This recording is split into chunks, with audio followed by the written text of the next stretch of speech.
Prince Udo, the heir to the throne of Umuagu Kingdom, is a celebrated warrior and admired by his people.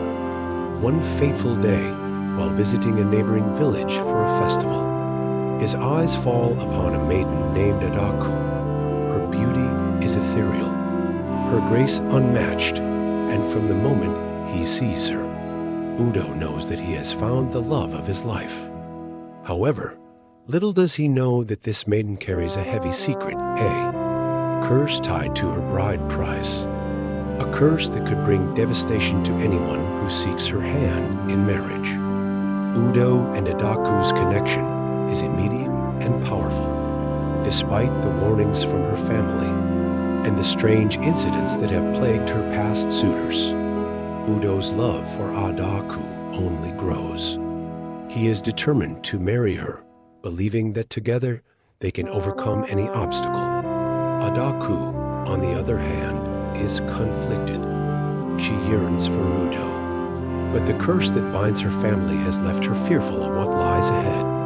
Her love for Udo is as strong as her fear, but fate seems to have already set the stage for their journey.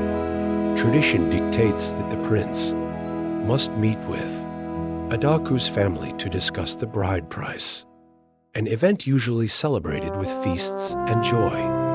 However, when Udo arrives at her family's home, he senses an unusual tension. Adaku's father, an old and worn man, reluctantly reveals the deadly truth.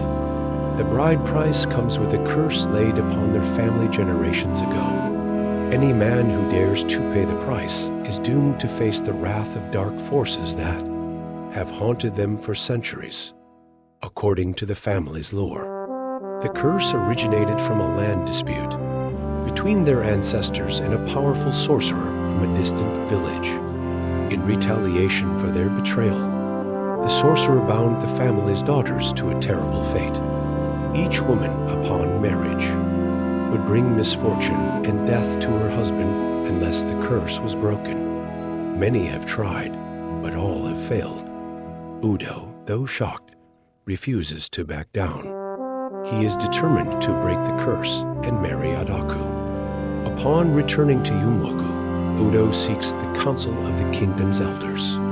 Their faces are lined with worry as they recall the stories of the curse that has claimed many lives. The elders warn Udo that the curse is not just a tale to scare young men, it is real, and its reach is far.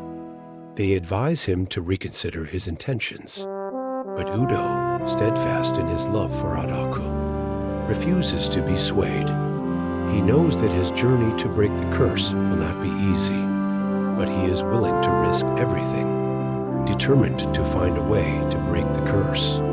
Udo embarks on a journey to find Umuagu, a powerful and reclusive priestess who is rumored to know the secrets of the ancient dark magic.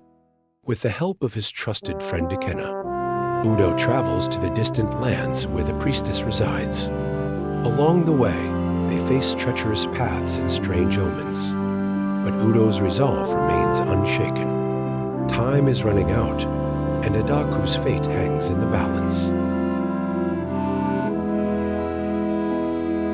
After days of travel, Udo and Ikenna find the priestess deep in the heart of the forest. Umuagu is as mysterious as the stories suggest, her eyes filled with ancient knowledge. She reveals that breaking the curse will require a dangerous journey across 3 cursed lands, each guarded by a powerful spirit. To succeed, Udo must retrieve 3 sacred objects, each representing life, death, and rebirth. Only then will he have the power to lift the curse. The first cursed land Udo must enter is the land of eternal shadows, a place where light never touches the earth, and the spirits of the dead wander freely. With Ikenna by his side, Udo steps into the dark world, guided only by the faint glow of an enchanted stone given to him by Umuagu. The air is thick with the presence of lost souls, and the ground beneath their feet feels unstable, as if the very earth is pulling them into the abyss. In the depths of the land of eternal shadows, Udo faces his first test. The spirit of loss, a sorrowful entity that feeds on grief, appears before them. It tries to weaken Udo by showing him visions of all he could lose: his family, his kingdom, and most painfully, Adaku. The spirit whispers words of doubt, urging him to give up his quest. But Udo, filled with the strength of his love, confronts the spirit and manages to secure the first sacred object, the Heartstone of Life. With the Heartstone of Life in his possession, Udo and Ikenna return briefly to Umuagu to regroup. Adaku awaits anxiously, having heard nothing from them since their departure. Though Udo's body is weary, his spirit remains strong. He assures Adaku that the first part of the curse has been undone, but the journey is far from over. The second land awaits a place even more dangerous than the last. The second cursed land lies in the Valley of Forgotten Souls, where the spirits of those who are never properly buried wander restlessly. Here, Udo must find the second sacred object, the Bone of Death, as he and Ikenna enter the valley. They are surrounded by the whispers of the forgotten, pulling at their consciousness and trying to make them one of the lost. The air is cold and the ground is littered with ancient bones. As they travel deeper into the valley, Udo begins to feel the weight of the souls pressing down on him. These spirits seek to drain his strength, testing his will. One of the spirits, a figure from Udo's distant lineage, appears before him. The spirit offers him an easy way out if he abandons the quest and the curse. His life will return to peace. But Udo, loyal to Adaku and their love, refuses. He fights through the haunting and retrieves the second object, the Bone of Death. The weight of the Bone of Death affects Udo and Ikenna in unforeseen ways. As they leave the Valley of Forgotten Souls, both men are plagued by dark visions. Udo sees images of Adaku in pain, suffering under the curse. Ikenna, too, is haunted by the souls they left behind. Their minds grow weary, but Udo knows they cannot give up now. The final test awaits in the most treacherous land of all. The last cursed land is the Forest of Rebirth, a place where life and death constantly cycle. Here, Udo must find the final sacred object, the Seed of Rebirth. The forest is filled with strange creatures and shifting landscapes. Time seems to bend, and Udo can feel the magic of the place swirling around him. To succeed, Udo will need to confront his own mortality and the possibility of sacrifice. In the heart of the forest, Udo encounters the spirit of rebirth, a creature neither living nor dead. It speaks in riddles, testing Udo's understanding of life, death, and love. The spirit tells Udo that in order to claim the Seed of Rebirth, he must be willing to give up something precious to him.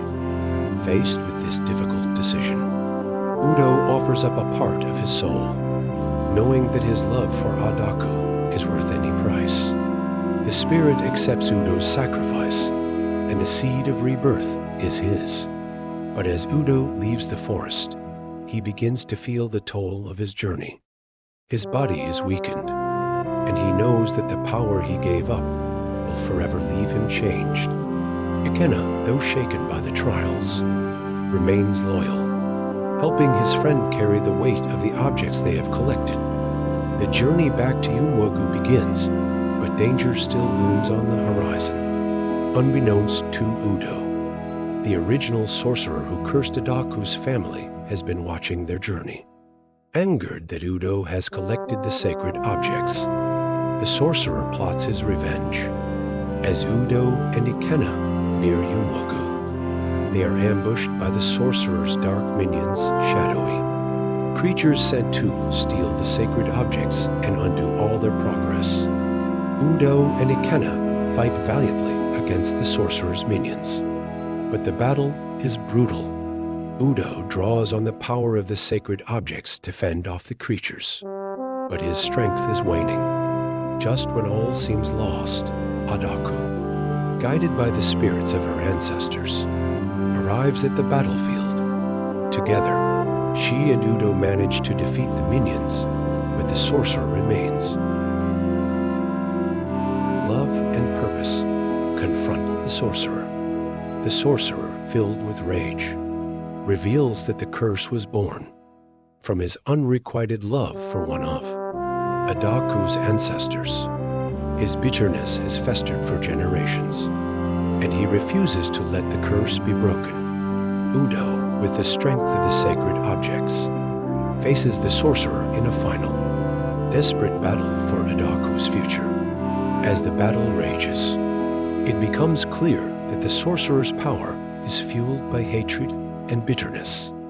Udo, with the support of Adaku, channels the power of their love into the sacred objects, the heartstone of life, the bone of death, and the seed of rebirth unite, creating a powerful force that overwhelms the sorcerer. With one final blow, the sorcerer is defeated, his dark magic shattered. With the sorcerer's defeat, the curse that has plagued Adaku's family for generations is finally lifted.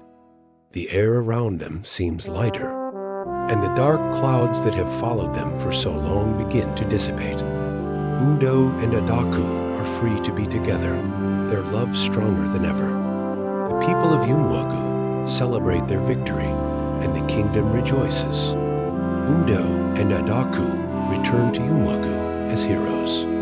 The people welcome them with open arms, celebrating the end of the curse. Adaku, once feared for the curse she carried, is now revered as the woman who helped save the kingdom. Udo, though weary from the trials, is ready to take his place as the future king, with Adaku by his side. With the curse lifted, Udo and Adaku begin to plan their future together. The elders of Umuagu bless their union, and preparations for their wedding begin. Udo, however, is not the same man he was before the journey.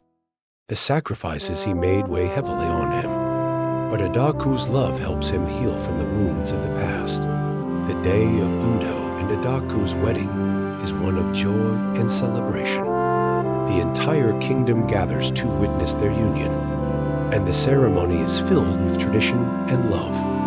The spirits of Adaku's ancestors watch over the event, blessing the couple as they take their vows. It is a day of hope, marking the end of the curse and the beginning of a new era for the kingdom.